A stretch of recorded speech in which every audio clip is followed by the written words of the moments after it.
Hello Capricorn, and welcome to your November 2022 video. Now the first half of November is pretty intense because we are in eclipse energies, so be aware of that. Right, so on the 8th of November 2022 we have a lunar eclipse happening in your 5th house, and this will be showing you, because we had a solar eclipse new moon on the 25th of October, and that happened in your 11th house of connection and who you really want to connect to and the people around you. This would have changed even your connections. So say for instance, what I mean by changing connections, say for instance you're mixing with one group of people, now you're mixing with different groups of people. Think of the groups. We have different groups. We have our family groups, work groups. If you are now joining, say for instance, the gym, now you have a personal trainer and there's people train, it's a different group. So it changed your groups and the people that you socialize and interact with, the people that you connect to. So whatever it may be, it could have been even in a work situation where you changed who you network with. It could be in a medical situation when you change who you are connecting to, but there was a lot of change in your connections to others. Also with that solar eclipse. Now, the halfway point, right, 15th, we still have all these changes happening within your connections and the people you're connecting and networking with, people that can help you improve along the journey. By the time that lunar eclipse happens in your 8th house, right, with Uranus there, it shows you that you've been lacking fun and joy. And you start realizing, oh my gosh, I haven't been having much fun. What can I do to change this? It shows you a curveball if involved in any romantic situations, if you have kids or children or younger people around you, curveball energy there. But it's not that bad. In essence, the main point of it is trying to show you where you've been lacking fun and enjoyment in your life. Uranus is like you all of a sudden have this idea, I need to have more fun. What can I do to bring fun? What can I do to have some enjoyment here in my life? Because I'm feeling kind of, trapped. And I need to feel joy. You're looking to fuel your inner child, and that North Node there is telling you to do so. It encourages you to connect in a romantic level, to connect in a fun level. It's lighthearted. That's what the 5th house is about. Lighthearted, fun. You've been doing a lot of socializing, in essence, of meeting different and new people with this solar eclipse that happened in Scorpio in October. So you had to meet different people. Either way, foreign to you, different from the everyday people that you normally meet. Now it's telling you, okay, you've met all these people, you have all these connections, they're going to collab and help you to whatever you're wishing to achieve. But what can you do now to bring some fun? Because you need it. You need enjoyment. You can bring up some shakeups to your romantic life if you're romantically involved with anyone, okay? And that's the thing about the Uranus energy, it's rebellious. But it's not really looking to do that. It's really looking to show you where have you been maybe feeling bored, stuck in a rut, dwelling on maybe heavy topics within your mind. We have heavy thoughts sometimes. This is telling you to lighten up. Life is about living and enjoying it, and we are not forever, but it's important to find the enjoyment. No matter what the challenges we face, we all face challenges. Different kinds of challenges, love, health, mentally, emotionally, physically, but you need the fun right now, and it wants you to go for it.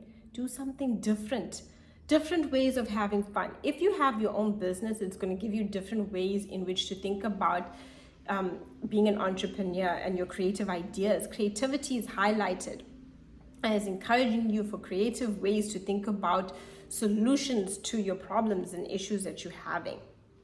It will offer solutions, okay? Now on the 15th, we have Venus moving into this 12th house, 17th, Mercury in this 12th house, 22nd, this on the 12th house, 23rd, new moon in this 12th house. After eclipse season, you are feeling pretty tired. You're exhausted. Eclipses offered so many awakenings and information and so much of stuff that's happened. Venus in the 12th is telling you where you're thinking about the past and relationships you've had in the past. Mercury has your mind in the past. The sun is telling you you're not feeling as physically strong as you normally do. Take some time to rest and rejuvenate. The new moon is saying, okay, you're tired. Now you're really feeling tired. You're really exhausted. It's about completion. What do you need to complete? The 12th house is about healing. The 12th house is about seclusion as well, where we spend time isolating. It also rules stuff like hospitals. It rules stuff like hospitals, places that you spend time in isolation. It can even be, a monastery because it's spiritual, but you're looking to isolate yourself. Anything to isolate. A temple where you now isolate from the world and you go within. Hospitals too. That's where 12th house rules. So that's why it's important that you take care of your health. You really need to be taking good care of your health. Or if you're not going to a hospital, going to a temple, a place of isolation, you'll be feeling the need to cut contact from other people and spend time taking care of your internal world. And this is your subconscious world, your internal world and realm, where it needs some time to rest and process everything you've experienced. So give yourself the energy, because you can go through a lot of emotional experiences during the eclipse energy. And it's telling you what needs closure in your life. How do you surrender? 12th house is where we surrender to God and let go.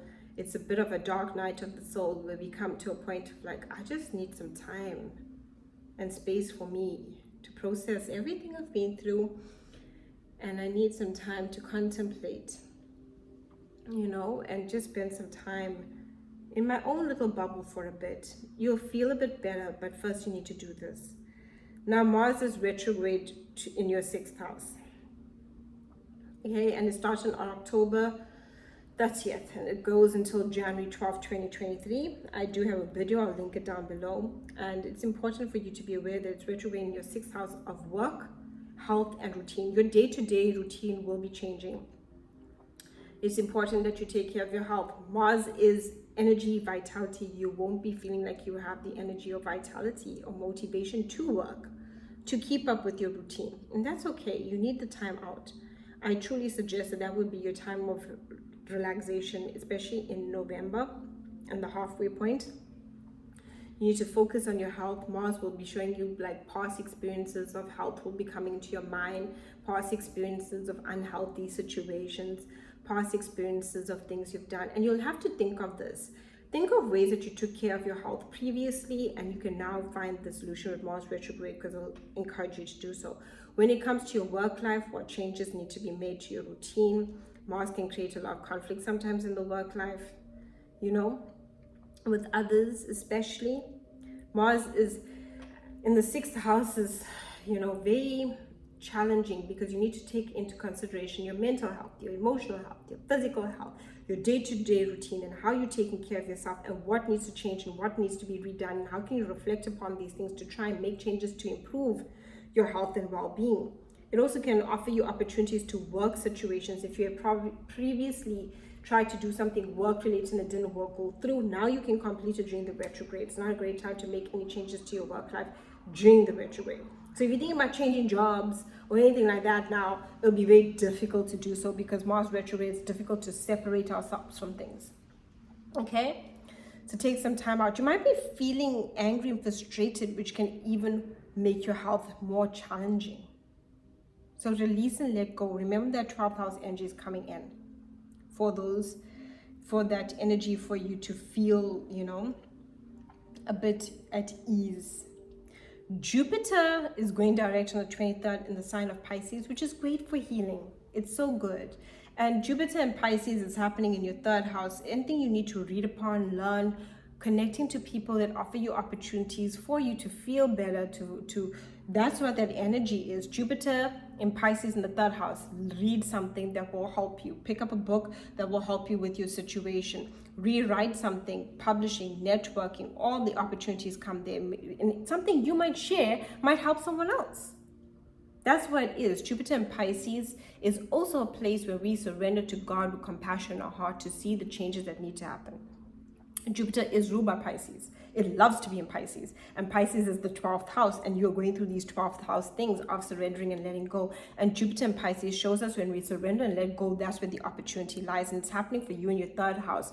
So when it comes to your communication, what you're communicating, what you are thinking, how are your thoughts affecting you physically, mentally, and emotionally? How can you rewire that, see those patterns? What can you learn? Opportunities for learning can come through, opportunities to meet people that can help you with situations within your life. Those are the opportunities that come through for you. The third house is a lot about connection through communication, which will actually be healing for you. And not only communicating, maybe even seeing something, reading something, learning something will be so good. Thank you so much, Capricorn, and have a blessed November.